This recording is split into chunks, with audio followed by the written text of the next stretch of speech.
Hey there, viewers, welcome back to the Self-Made Auto Channel. Got a 2015 Nissan. It's the Frontier. It's got the big 4.0. She's four-wheel drive. It's got your classic loose wheel bearing. Step one, remove the wheel. Whoa, go in the reverse direction. They come off easier that way, most cases. Oh, come on, let's just start over. Now that that's out of the way, we need to remove the cotter pin. So we're going to stand that baby up straight. Wiggle her down through. Pull that out. I don't know why Nissan doesn't use a cage or anything on those babies, but they don't.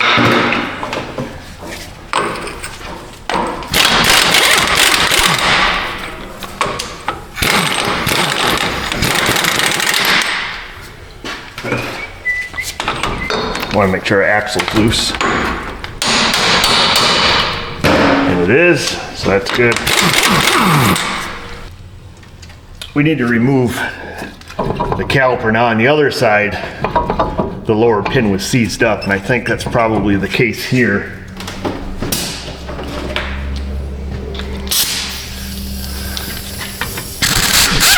So we're going to pull off the caliper separate from the bracket and at least get his pins freed up. Looks like it was a DIY brake job. So we'll do that like so. Get our caliper pulled up a little bit so we can sneak in here and push the piston back. There we go. So that baby's loose. We'll throw it on the top of the control arm for right now. The pad's freed up. We're going to pull the anti-drag springs off the top of the pads. If so equipped, remove the outer pad, remove the inner. We'll grab the hardware. Everything's kind of falling apart here. Set that down. And we'll, it's not seized up, but it don't feel great. This guy feels okay. It's a little bit greasy. A little bit greasy, like my face in the 10th grade. Oh yeah. I don't know if we'll get that one out. We might have to stick that one in a vise.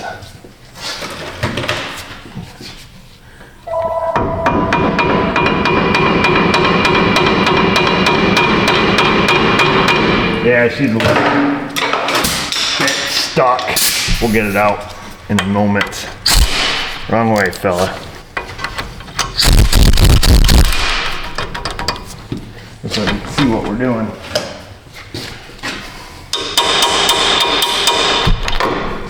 There we go.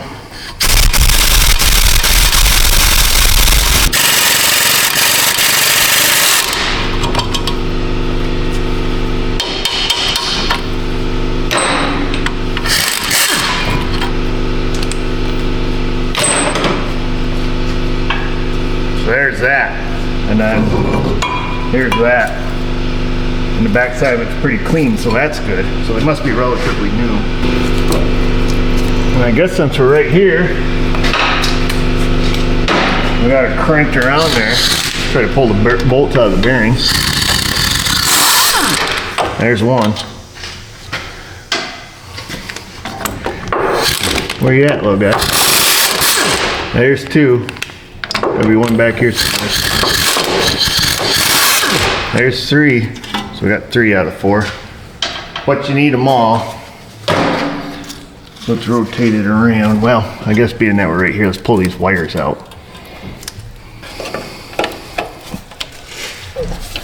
I kind of rusted in the brackets here. Give them a little squeeze there and kind of push against the bracket and yank on the wire and they will come out.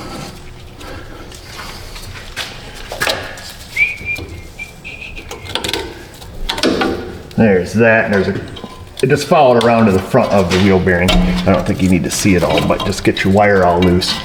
And then what we need to do is to get the connector loose. And they can be a mother lover on these things. These stinking Nissan connectors are a pita.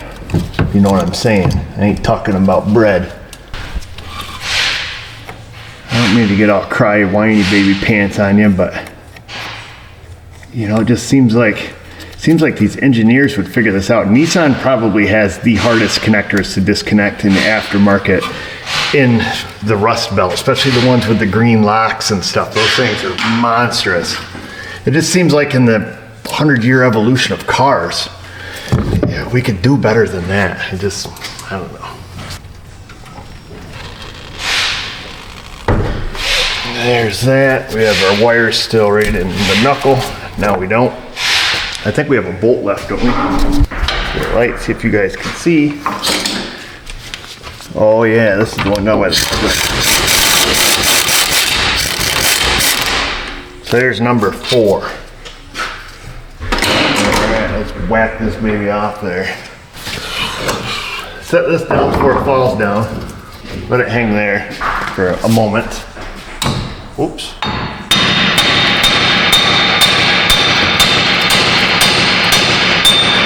Well, I'm not real good with my left hand here.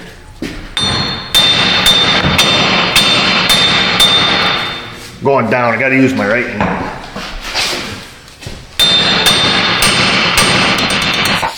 Coming loose there, boys? Yes, sir. Almost. Yeah, baby. I think it's off.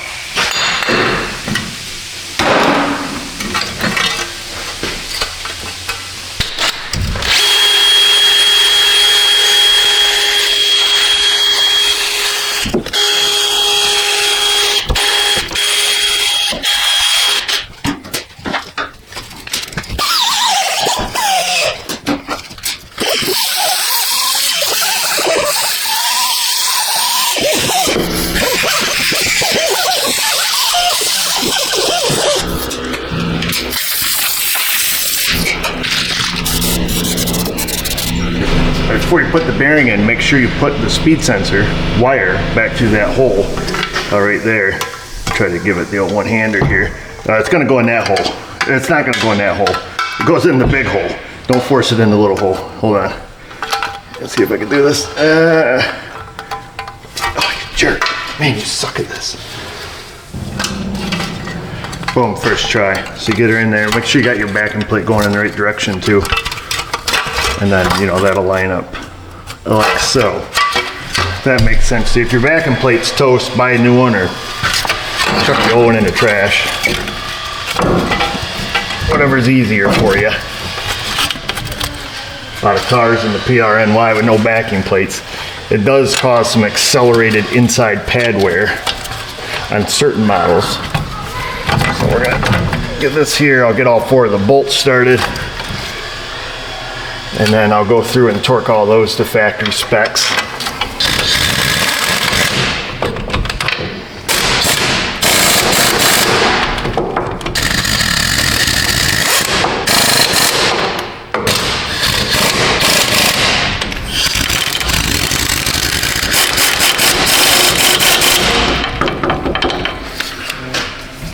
Well, we're right here. We need to push this wire back into the knuckle.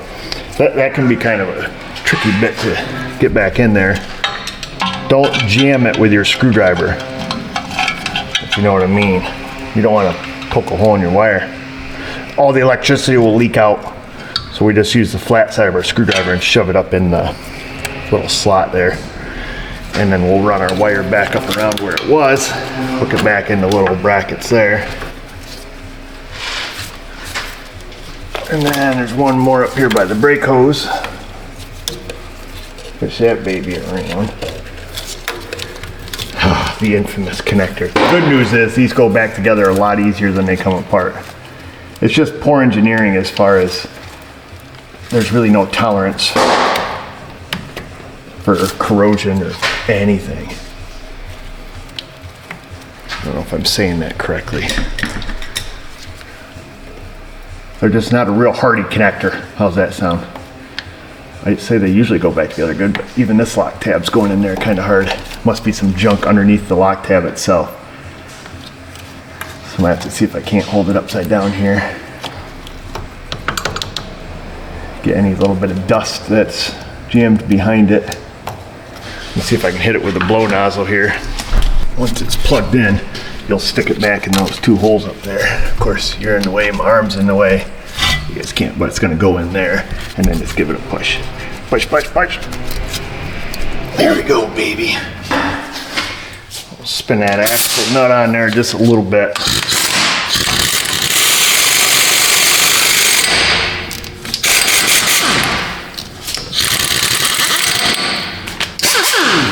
We'll torque that down, about 100 foot-pounds, 109 or something like that, I think it was. Of course, get your wheel bearing all torqued to factory specs. We'll give it, I think they're pretty light. They were like 44 or something. We're gonna put our brake rotor back on there, put a little fluid film on there, clean out the back of your rotor if it's all covered with rust. We'll stick this on here because we may have to tweak the backing plate if it's scraping. Stick a wheel nut just to hold it. Okay, yeah, I don't hear it hitting.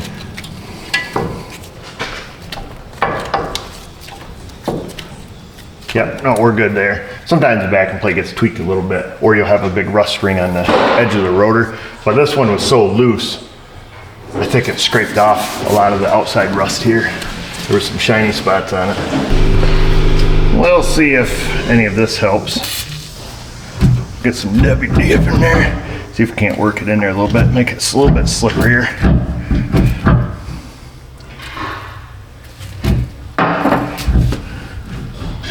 Classic case of the jammed up rubber.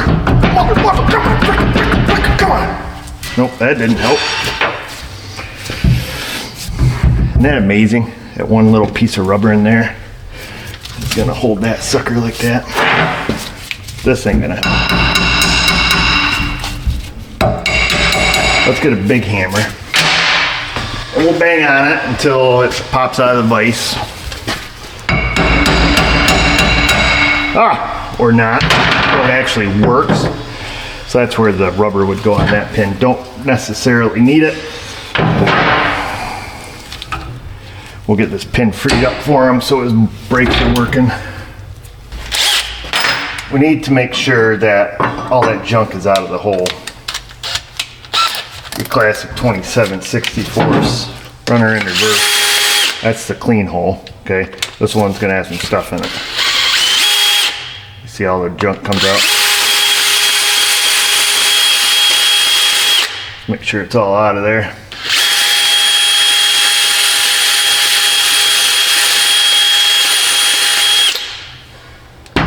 Looks good. That'll fit back in there once we get all the rust and junk off the pin. We'll clean out both the holes there in the parts washer. Clean out the little rubber boots. We'll give her some new grease. A new lease on life. What am I doing with that? Everything's kind of cleaned out here. The rubber on here is just noise dampening. I looked at Napa to see if they had pins and boots and stuff so we could get the rubber, but they don't. So we're not gonna sweat the petty stuff, pet the sweaty stuff. We're not gonna worry about it now that it's good and free. At least we don't have to worry about wearing the brakes cockeyed or anything. This pin was already free. I cleaned all the old junk out of the hole and whizzy wheeled off all the rust out of the brackets there. All right, so I think we'll be in good shape. Cleaned all the junk out of the boots there.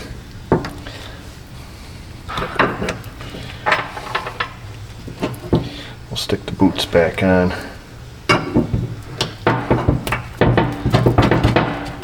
Smooth like butter, baby. And then we'll stick a little silly ceramic down here where the pads slide. Keep the rust from building up.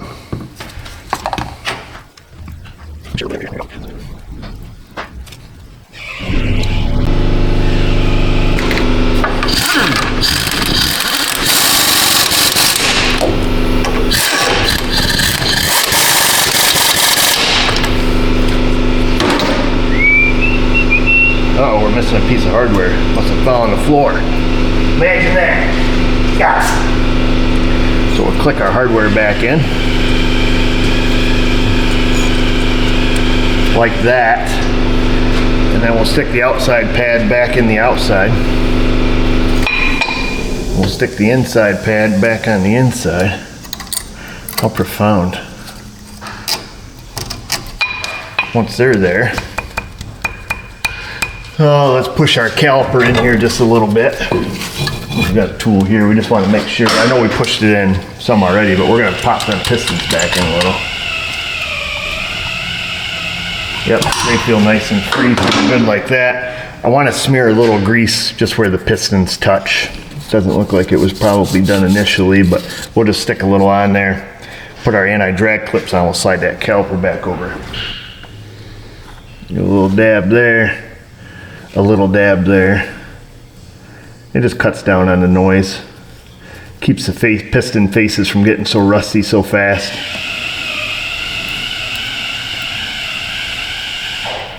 There's that. And then on the outside here where you can put it on the caliper too. It only has to go, it looks like whoever did this must have greased the whole pad. Or put something on it, because I see it's all over the pad. I usually just put it on the metal contact areas. So there's that. Here's the tricky part. The anti-drag springs, because it's going to want to push your pads right back off. If your pads are nice and free, it will anyways. So stick that one on. And this one. And we'll kind of try to keep our fingers out of the grease. Okay, close your eyes for a minute. Whoa! Oh, keep your eyes closed. Keep them closed. Keep them closed. Okay, now you can open them. We just had to spin that around.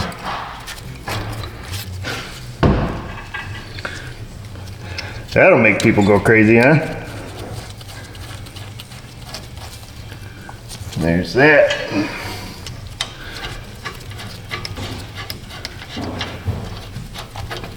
Come on, baby. There's that one. That means I must have missed the bottom hole. Oh no, I'm in. I knew it was.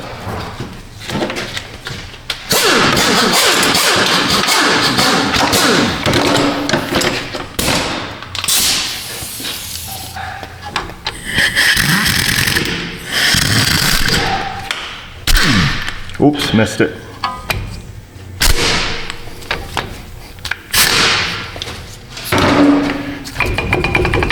Perfect. Here's my screwdriver here. Kind of keep that from spinning. Get that baby. Specified specs. Grab your new cotter pin. Slip her through. Bend her back. Remember, folks, you're not sending this thing to the moon. There. I think that's about it. Straighten her up. Give her one of those just for good measure.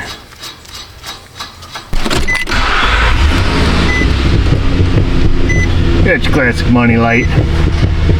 Giving her little brake pedal pumps here. Make sure after you do that, you check the brake fluid. Alright, there they go. I just give it little baby pumps. Never full stroke it to the floor. Free tip for you.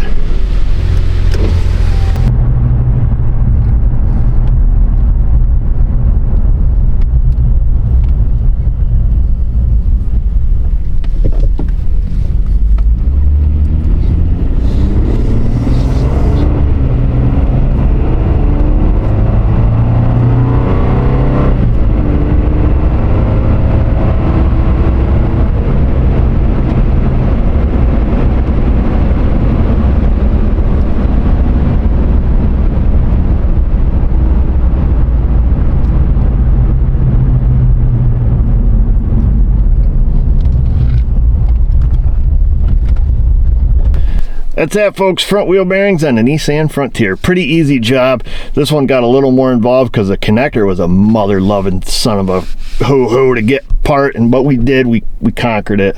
We hate Nissan connectors. Maybe I mentioned that. And then, of course, the pin there on the brake caliper being seized up. Went a little on and beyond just our normal, you know, slap the wheel bearing on it, throw the whole caliper bracket back on there. You know, if we notice that the pin's locked up, just take a little extra time, get it freed up so, you know, whoever just put the brakes on it, makes the brakes work. I don't know where I was going with that. Just do a little extra if you have to. And that's it. Why don't you guys go down in that comment section and leave a little extra comment for me. Questions, concerns, Insta, Facebook. And just remember, viewers, if I can do it, you can do it. Thanks for watching.